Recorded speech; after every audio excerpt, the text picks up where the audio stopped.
Today's session is exploring how creative professionals, especially in music, navigate an industry shaped by freelance work, shifting opportunities, and economic instability. In this landscape, success often depends not just on talent, but on building meaningful connections, adapting to change, and supporting one another. We're going to be joined by three incredible panelists today who bring a wealth of experience across performing, coaching, entrepreneurship, and community building. And together they're going to share how collaboration can open new doors, even in uncertain times. I'll start briefly by introducing each panelist. I'm going to share a little bit about the panelist and then invite them to share a few minutes about their work and their perspective. Then I'll introduce the next panelist. And then we'll open it up to a more general discussion for everyone and also open it up for audience questions. So please keep your thoughts and questions ready. The first panelist I'd like to introduce today is Loryn Barbeau, MM, holistic vocal coach and performance coach, and leader of Balanced Breakfast San Francisco. A native San Franciscan, Loryn is a holistic vocal and performance coach and singer. She helps singers fully express themselves through their voice by teaching a healthy, sustainable, holistic approach to singing and performing, informed by Eastern and Western practices, creating a unique and magnetic sound and presence. She began her own singing life 35 years ago as a classic singer, earning a bachelor's and master's degree in music from the San Francisco Conservatory of Music, and later moved into the contemporary music world, forming Americana band Gutterswan with guitarist Steve Engelman. Loryn has also been teaching yoga for performers and singers for 17 years. Thank you so much for being here today. Would you like to share a little bit about yourself and your work? Thank you so much for having us and me. What can I say? I love my work. Absolutely love my work. I work mostly with professional singers and serious amateurs.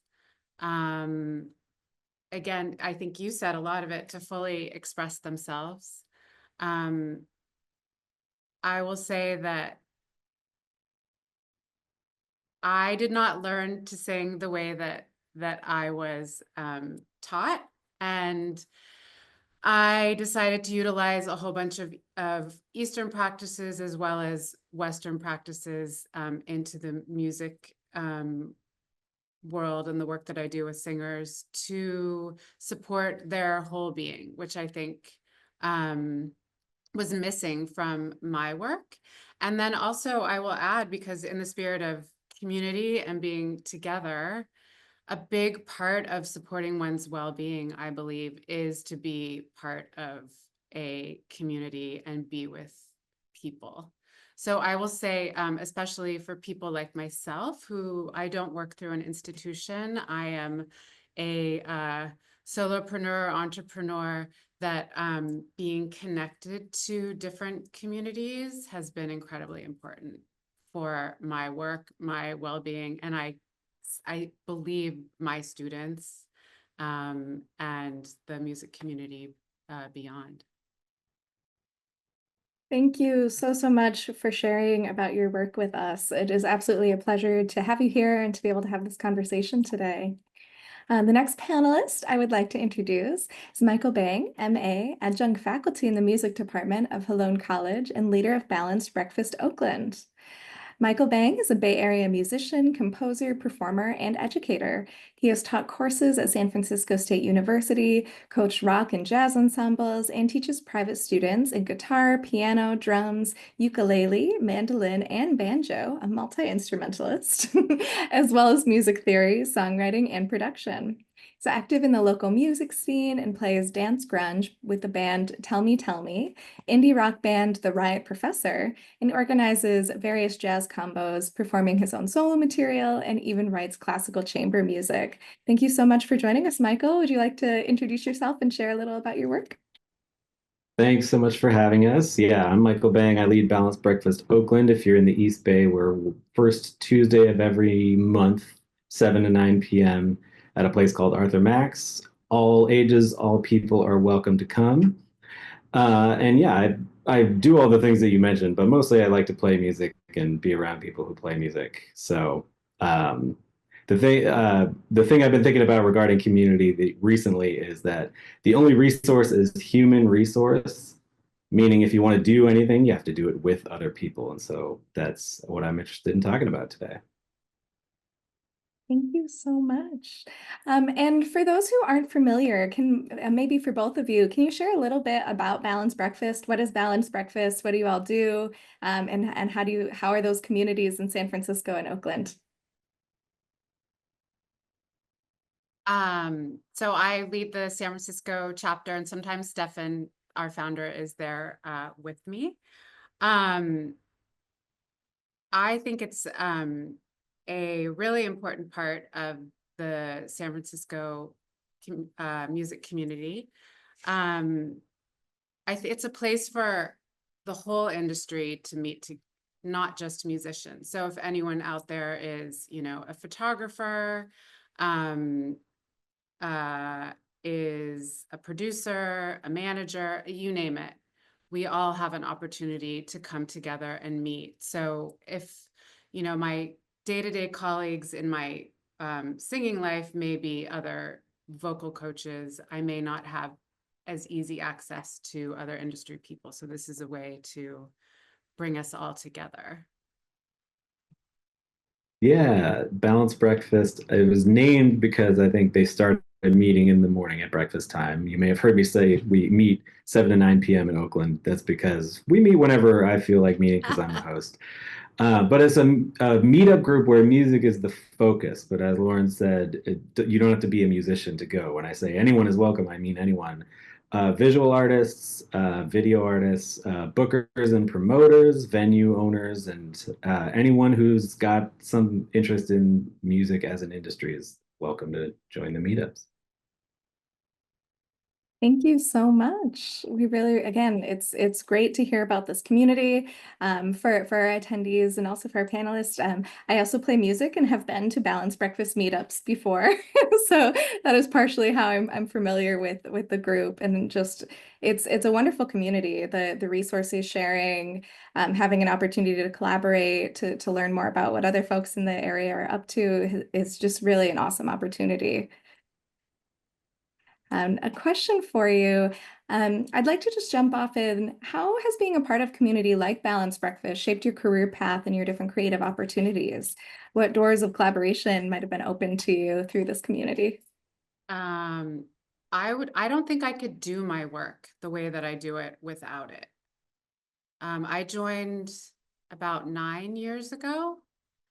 And like I said before, I'm a solo voice teacher, and then I also have a band, but I'm in a duo, so there's only two of us. So that's like, not a whole lot of community right there.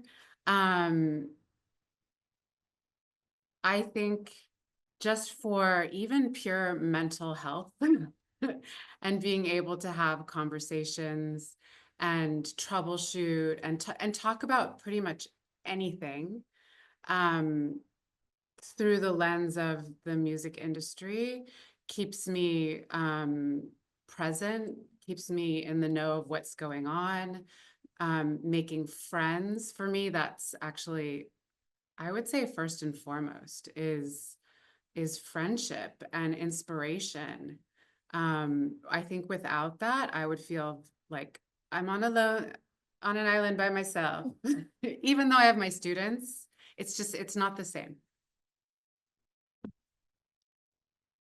Totally. I'll jump in after that. I definitely approached balanced breakfast the wrong way when I started. I did that classic thing where you go to a networking thing and you're like, okay, what can I get out of this? And then you finish it and you're like, I didn't get anything out of that. I shouldn't go to networking things anymore, which is never a one-to-one transaction is never productive for anyone. You don't benefit and the people around you don't benefit. But once I started going just to hang out with people and make friends and stuff and build actual relationships, then I started to see a lot more interest in working with people, meaning like not tit for tat. I get something if you give me something, I'll scratch your back if you scratch mine, but just we're both in this it's hard. It's really hard to be a musician, an independent musician anywhere, but especially the Bay. And we both understand why it's hard for each other, so why don't we help each other out? It's way more more long term and more authentic. I know it's an overused word, but it's just more authentic to actually be friends with people. Thank you so much for sharing. Another question is just kind of zooming out a bit. How would you describe the impact of balanced breakfast on local music scenes in general in the cities where it operates? You know, in addition to San Francisco and Oakland, the Bay Area, I know that balanced breakfast has communities all around the country. So I'm just curious your perspective on how you see balanced breakfast kind of nurturing the communities all across the country, the cities all across the country that it operates. Michael, you go first. I keep going first. So I've only been to Oakland and San Francisco, but I've seen video and pictures and stuff from other events. They've done festivals. I know Stefan leads things in Austin all the time. There's been a Napa one. There's been ones all over the world. And I think the first thing it helps is that people realize they're not alone. It's very easy, especially if you're, I feel like the classic New York or LA story is you move to go make it and then you feel very alone because you don't know anyone there yet. And that's a crushing feeling for an independent musician. When the whole art form is fundamentally social, it's fundamentally about communicating with other people. So first, you feel not alone. And then you recognize that, hey, we all have pretty similar issues and things we're trying to get done. So we all have knowledge bases that overlap, but then person Y knows more than person X about whatever thing. I'm not very good at flyer making, so I've learned a lot about getting better at making flyers from these things. And then you get, once you hear people's music and you're like, oh, Tell Me goes great with this other band, let's put it on a show together. Eventually it starts to snowball. I second all of that. Um, I think the other part that's amazing about balanced breakfast is it's a come as you are, whatever level you're at. I do relate a bit to I did balanced breakfast wrong at first. I think, in the beginning when I joined, it was a little bit like I had just rejoined the music world as a performer. I had been teaching for about 8 years, but I had taken a really big break and then I was transitioning back into music through the contemporary world from classical. I didn't even understand a microphone situation because I was so used to it.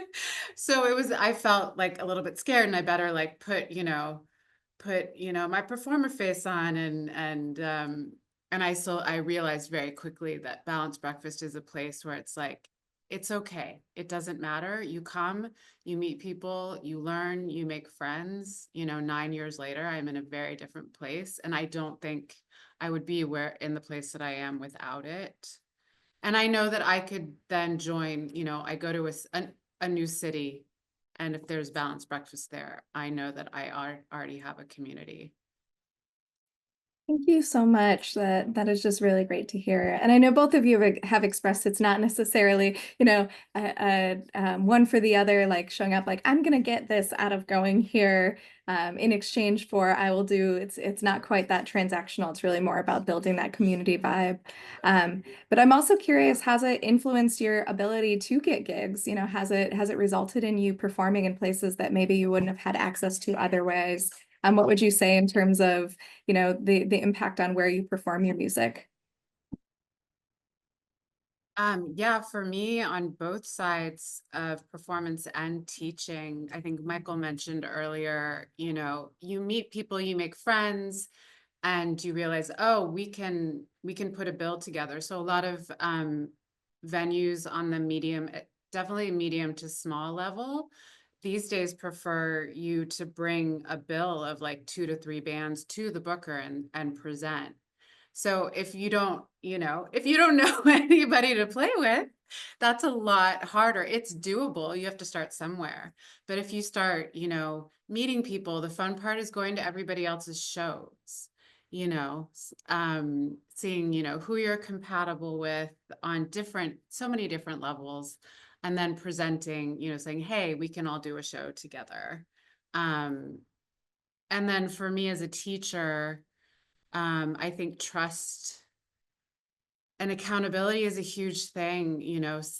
it's a vulnerable position to put oneself in to take voice lessons at any level. And so if you're in and day out in a community and people experience you, it's much easier to sign up for something like vocal lessons. They get to know me before they commit. So that has been really helpful. And then also referrals. You know, it's a huge, that for bands and for teachers, for all parts of the industry.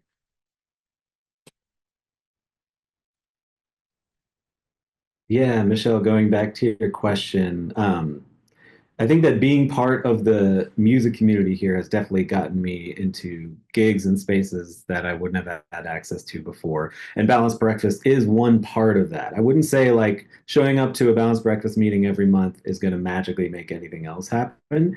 It's a part of this term we've been using, building relationships. And like Loryn said, a lot of the fun is going to other people's shows. And that's a part that you can't skip if you show up to a few balanced breakfasts and then try to again be transactional and just get a show out of it, it's probably not going to work because it's sort of like it's skipping a step in relationship building. It's like hugging someone you just met and you're like, no, we start with fist bump or shaking hands. We don't skip these steps, and building a relationship isn't just balanced breakfast, but it's a great part of it because going to shows is great and you support people, but it's also often hard to actually talk there. You might get a few small talk in and then enjoy the music. At balanced breakfast, you get to talk, but you don't often hear people's actual music. So they're both parts of building the relationship.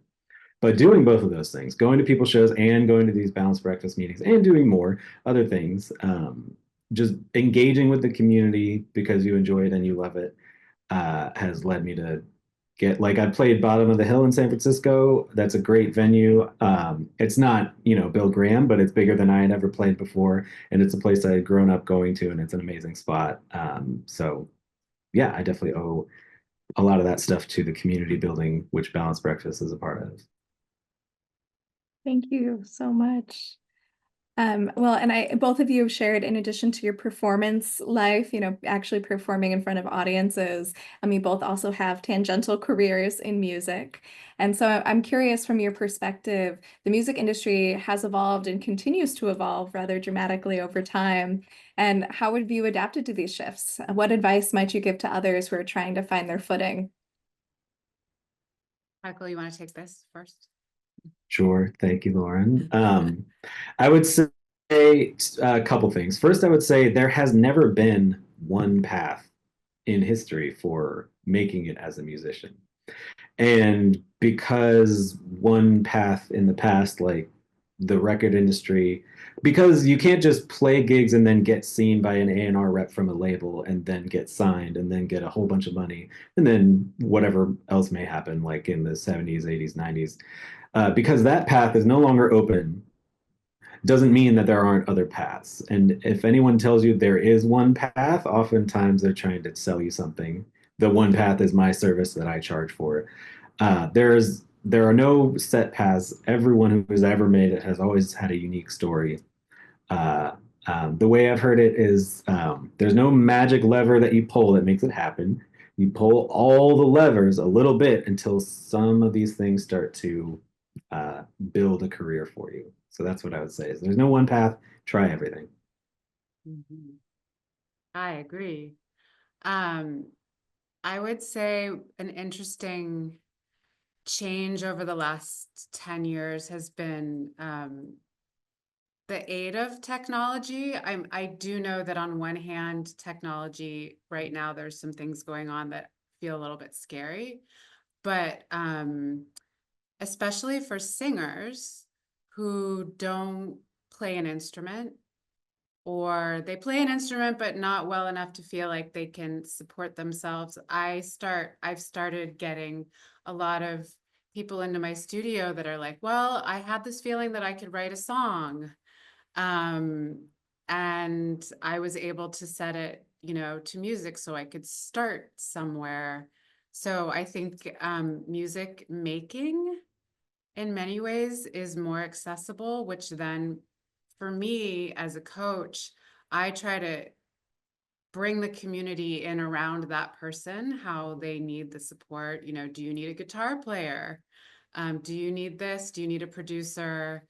And help, you know, get them out on the stage as quickly as they want to get out there. But that initial start of even feeling like they could do something is because of advances in technology, home studios, YouTube lessons. You know, how do I turn on my keyboard that I just bought that I don't, you know? So I think that's been a big change, especially compared to, you know, when I was coming up as a new musician. We couldn't even record our lessons or our shows because that technology wasn't available. I'm giving away my age. Thank you. Did you have anything you wanted to add, Michael? I wanted to piggyback on something Loryn said, a singer who is not a performing instrumentalist, who plays a little bit to write their own songs, but isn't a professional guitarist or keyboard or whatever. Uh, I wanted to just run an experiment right now. I just looked up what's the #1 hit on the Billboard Hot 100. It's Luther by Kendrick Lamar and SZA. Composers 1, 2, 3, 4, 5, 6, 7, 8, 9, 10, and then 10 composers, 4 lyricists. So it's just an example to show that you do not need to do everything. We have some types of musicians have this idea that they should be the auteur that's in charge of everything. If you're a singer and you like writing lyrics and vocal melodies and nothing else, that's perfectly okay. Being part of a community is how we figure out the ability to write a song that could potentially be a big hit with a whole bunch of other people. Thank you. That is an excellent example. I really appreciate you looking that up. This audience too, you know, a lot of folks here are really interested in labor unions, worker support, figuring out how do we make a living off of things like gig work.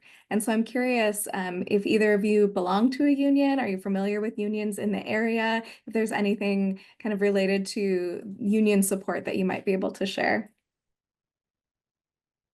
I personally don't have experience with labor unions. So if Michael, you have things you want to speak to. So as I understand it, as I understand it, I'm not an expert on this, but there's more unions in the classical music world, uh, specifically for like the San Francisco Symphony or the opera or the ballet. Or for Broadway music, there's unions for the musicians on Broadway. Um, I was trying to look it up. There's an article I read about why isn't there just a pop musicians union? Why isn't Kendrick Lamar in part of a union? And I don't want to misinform anyone. So there's some legal nuance to, I think it has to do with like something about pricing versus Spotify versus Apple Music, where if you're like a pop musician, for some reason, it's really difficult, if not impossible, to unionize. So that's the limit of my knowledge.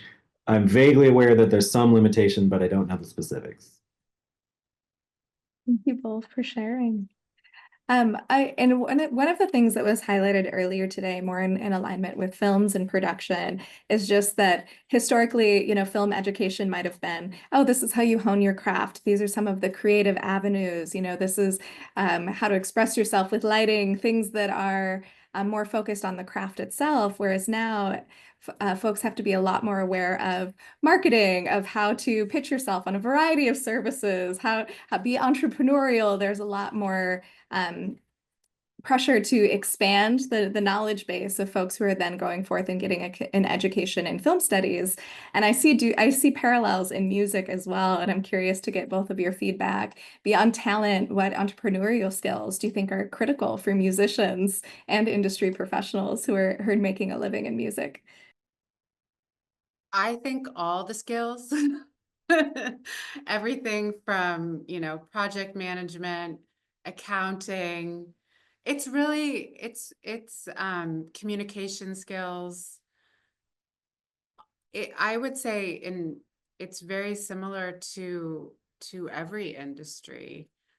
If you are going to be an entrepreneur, if you are a musician, even if you're in a band, the group, together may be entrepreneur, you may have your solo thing, but you are a business. So absolutely everything that any business would need, you would need to know or find somebody who does know. That's the crucial thing, right?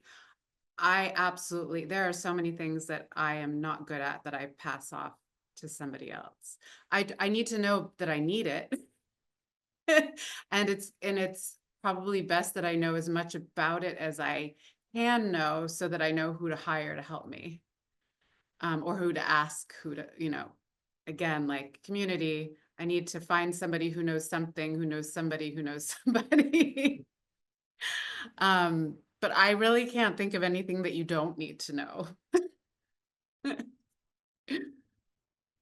Yeah, the way I think about it is that what's great about right now is that anybody can do most of what it takes. Anybody can make their accounts, can take video, can, you know, it's way less expensive to actually record music these days. So it's great that we can do everything. And the other side of that is that we have to do everything. Nobody is gonna, not even record labels anymore, for a beginning artist are going to do the marketing or the admin, the project management, all this stuff. So we can do everything. That means we have to do everything, and that's really hard. But the misconception about DIY, do it yourself, is that it's not actually literally yourself. If you have people in your life that are more whatever type of mind it takes to like handle spreadsheets and stuff, then we lean on those people. And when you go to things like Balanced Breakfast, we can talk about strategies for your specific situation to help with that. Thank you. Yep. We also have another question from the audience. Someone was wondering if you could both share a little bit more about your own career paths and how you've been able to make your living as musicians. Michael, you want to go ahead? Sure. So after college, I moved back in with my parents. I worked at a Bevmo for a winter season and started finding private music students. I really didn't want to at the time. I was, I don't know, I had ideals. But I started taking on private music students. And then after Bevmo, I worked at a music store while also teaching private music students. Eventually, the music students took over, and I could move on from the music store and just teach private lessons. I also make money from gigs. And then I went to grad school, and because of grad school, now I teach at a community college. So I still teach private lessons and teach at a community college. And a small part of my income is my own music that I create, both performing live, so getting paid by venues, ASCAP when I register my music for live performance or on whatever streaming platform. Uh, and then other streaming sources are a very small amount of income, not very large, not certainly not something that I could live on. Yeah, those are how I make that's my career path and how I make my living now. My path is a little wonky. I started at a really early age, 15, studying classical voice, and went through conservatory training, through college, eventually got my master's. And then, long story short, I discovered a lot of Eastern practices, yoga, Ayurveda, different forms of meditation, that helped my performance immensely, and was actually, excuse my language, really pissed off that nobody taught me any of this stuff in conservatory. I was like, this is all the stuff that actually really helps me be able to perform, be a better singer, all of the things. Stayed in the classical world for a while and became disenchanted. I won't go into the details. This is not me. I recommend the classical world to anyone who wants to do it. I realized eventually it wasn't for me anymore.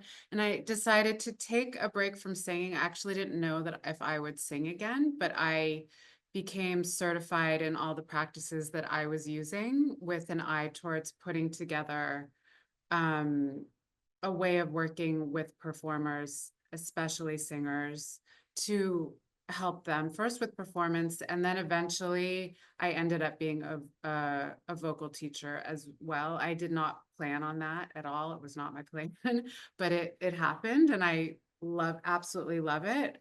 And then 8 years later, I decided I wanted to sing again, but I re-entered as we'll say, in the contemporary world. So I became, well, I sing all styles, but my band is an Americana acoustic band. And for me, it was purely an act of perform, but I've never thought of, I've performed lots and lots, but I've never thought that, oh, this is going to be the way that I will generate income, because I love teaching is my way of generating income, and I absolutely love it. I'm happy that that is how it is. But I will say that I don't think I could teach in the way that I teach if I wasn't immersed in the local music scene, in the trenches with the people that I teach. And it's almost like, I hate to say, like my big marketing tool. If you want to see what's possible as a singer, one way to do it is the way that I do it. Do you want to study with me? This is me. I don't just hang out in a practice room. I really am doing it. I know what happens when a microphone cord gets wrapped around your leg by mistake in the middle of a performance. Figure out how to get out of it and keep going, stuff like that. So yeah, here I am. That's amazing. Thank you for sharing that example. And thank you again both so much for sharing your experiences. And we do have another question from our audience. They're wondering a little bit more about the balanced breakfast structure. Is it volunteer, kind of free exchange among members? Is there any repository of like knowledge and staff that kind of manage the initiative? If you could share a little bit about what you know around the structure of balanced breakfast. Michael, I think you've been doing this longer than me. You want to take it as a leader? Well, as my experience goes, it's incredibly decentralized. Stefan is the founder and he kind of handles the overall online presence, but uh, I handle like the online presence of the Oakland chapter specifically. I'm volunteer. There is no income. There is no structure to speak of. It's just I I tell everyone, hey, we're meeting up the first Tuesday of every month. You should come. And then people come. At first, when I started hosting it, it was post-COVID and a lot of people didn't come. It did take maybe 5 or 6 months of me either being there alone or with one other person. And then after a while, once people saw that there was a consistent attendance, they just show up. So no structure. We just show up. It's San Francisco is mostly the same, except I'm often co-hosting with Stefan. So he's still doing the social media for the San Francisco group. So he'll send out a notice. And part of that is there's so much overlap. He and I would both be sending notices to the same people. So he sends out to his community. I send out to mine, and it's the same. Whoever shows up, shows up, and we have a good time no matter what. Thank you. I know in the past, I think it was also pre-pandemic times, I attended a balanced breakfast conference in San Francisco. Is that something you all still do? We did one last year. I think we are not doing one this year. But I think there's some other things in the works. So stay tuned. Yeah, is it usually Stefan that organizes those sorts of things? Yeah. Thank you. Another question. What do you see as, this is kind of more of a big picture question, but what do you see in your experience as one of the biggest challenges facing independent musicians today? That's a I was like, answering that question feels, you know what, Michael, do you want to speak to this? I feel like I even have to think about that for a second. Feels a little the Totally. question feels overwhelming. Yeah. Yeah. It's hard to pick a most, it's hard to pick a most. Um,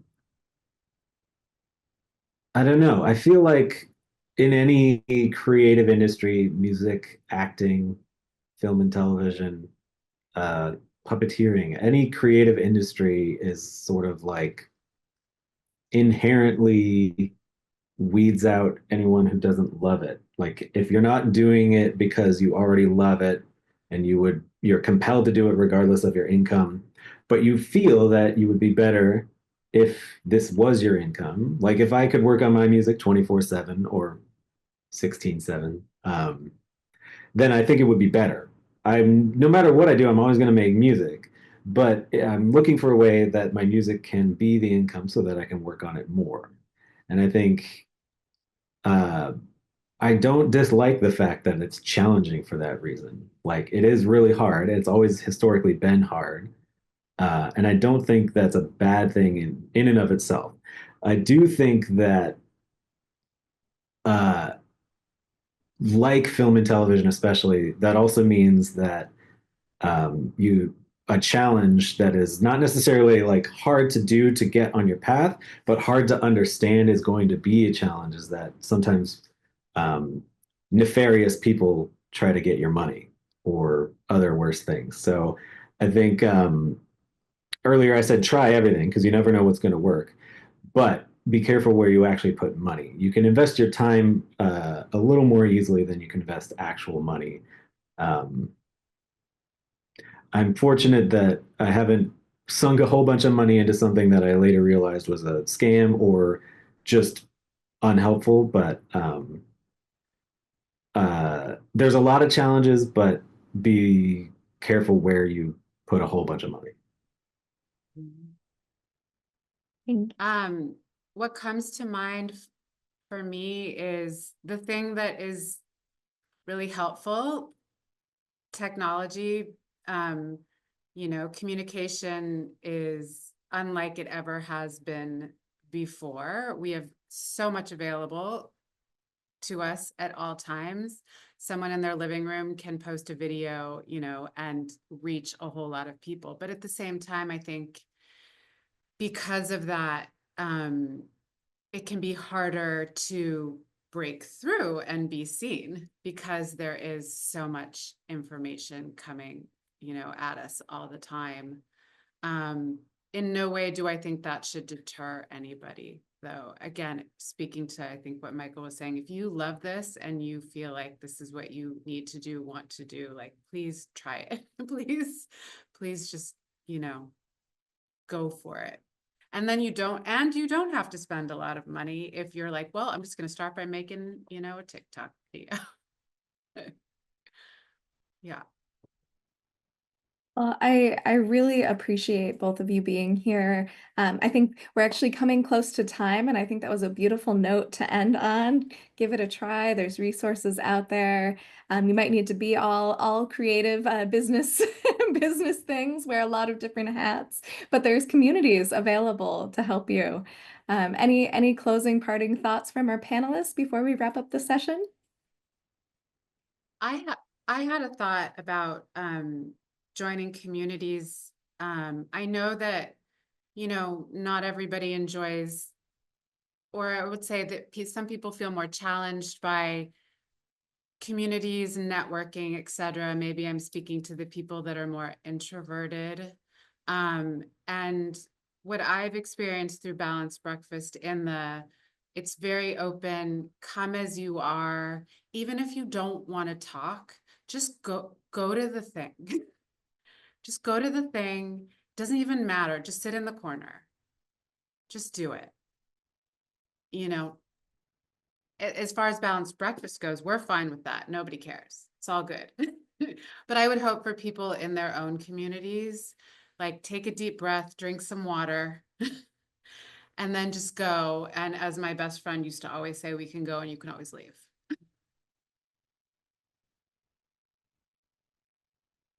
I'll piggyback on that and say, go to something this weekend.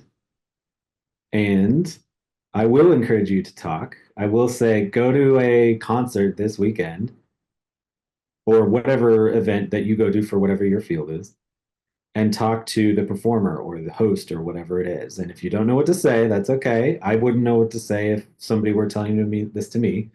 But if you don't know what to say, just tell them about their performance. And notice that I didn't even say compliment them if you didn't. Don't. I'm not telling you to be dishonest if you didn't think it was very good, but talk to them about the performance. They will always want to talk about the performance. Well, thank you both so much for sharing your time today. I really appreciate you sharing about balanced breakfast and then also your own creative journeys and journeys to your careers in the music industry. Really, really valuable to have you here, and thank you. Thank you. Yeah, thanks for having us.